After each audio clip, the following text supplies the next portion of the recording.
First off, thank you for joining me. I appreciate it. I am delighted to be here. All right, and we're asking each candidate to describe their judicial philosophy. So let's first start with that. What is yours? Fair and impartial in following the law under any circumstances. I tell people, we're all human beings. There are, litigants you like better than others. There are attorneys you like better than others. But the bottom line is everybody gets the exact same fair shake. Everybody gets the exact opportunity for a fair outcome. So follow the law, integrity, treat everybody the same, get away from extremism, bring common sense to the court. Now, you've embraced the label of being a progressive in this race, even though it is a nonpartisan race. And you've talked openly about your beliefs when it comes to abortion and redistricting. My question is, those are two issues that could very well likely come before the state's high court.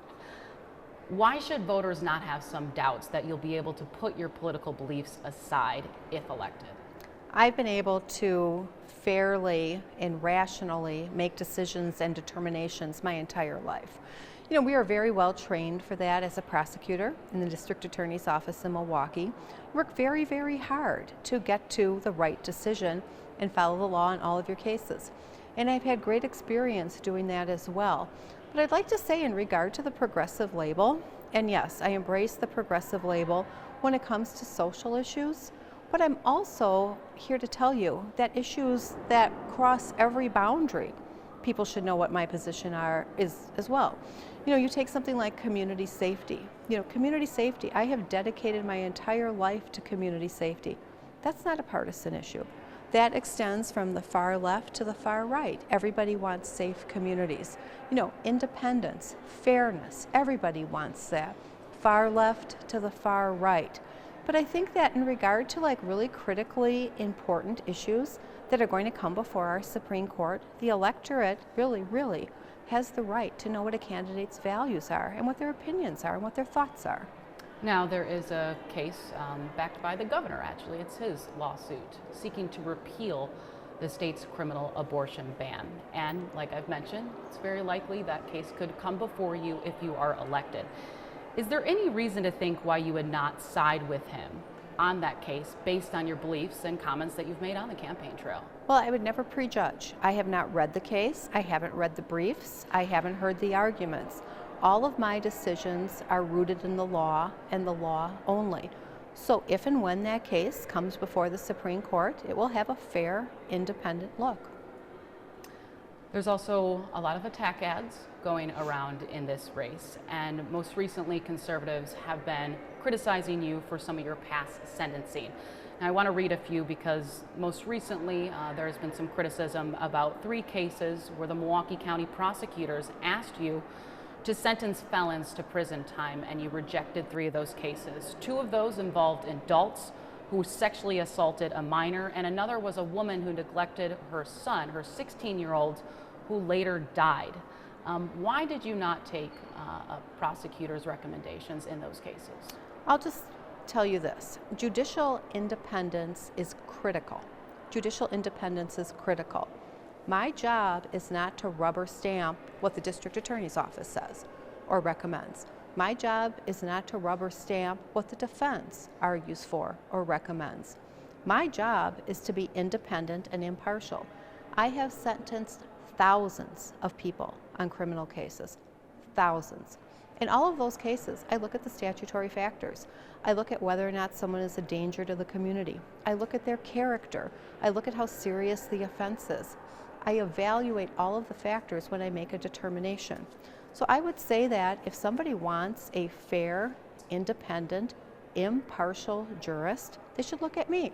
I came out of the district attorney's office in Milwaukee County, and I'm sure some of the same arguments that I'm hearing now, I was hearing the first time I ran. You came out of that DA's office. Aren't you going to be a rubber stamp and do whatever they want? Absolutely not. Judges need to be impartial. So when the district attorney's office makes a recommendation, I may see it a different way than them, and I'm going to follow through and do what I think is fair and appropriate in any case. That's what the electorate has entrusted in me. If you could go back in time, would you have ruled any differently? I would say no. Would I, if I knew different factors, would I? But no, here's the situation. Every single case is unique. I would not be ruling differently on cases just to help me in a race for the Wisconsin Supreme Court. Integrity is one of my hallmarks, absolute integrity. You know, I looked at what I looked at in each one of those unique cases and made a decision that I thought was appropriate. There was also a recent interview that you did with Up North News where you criticized the two of your conservative opponents in the race, which is Jennifer Duro and Dan Kelly, for attending Regent University, which is a Christian education system in Virginia. You said, quote, "The fact that the two of them went to Regent University raised some red flags." Can you explain what you meant by that? Well, I think first of all, it's a strange coincidence that the two of them went to the same university. That university wasn't even accredited when Dan Kelly went there. That law school wasn't even accredited. That law school is very, very far right. It used to be run by the Christian Broadcasting Center. So I think what people need to know is that's what that university is. They need to know what it stands for. Does it raise red flags? Of course it does. It raises red flags as to whether or not Dan Kelly and Jennifer Duro can be fair and impartial in regard to that 1849 ban, in regard to marriage equality. You know, it just raises so many red flags. And you know, there's a lot at stake in this election. Absolutely. You know, depending, the big one of which way the court will lean. Now, how are you presenting that message to voters of what is at stake in this election? In a number of ways. First of all, I want voters to understand our Supreme Court needs change. We need to bring common sense back to our Supreme Court. It has been way too partisan for too long. The extremism has been too extreme for so long. You need a justice who is going to be fair, impartial, independent, and follow the law, who isn't beholden to special interests. When somebody comes into the Supreme Court chamber, they should feel as though they're going to get a fair shake, no matter who they are, that there isn't a thumb on the scale.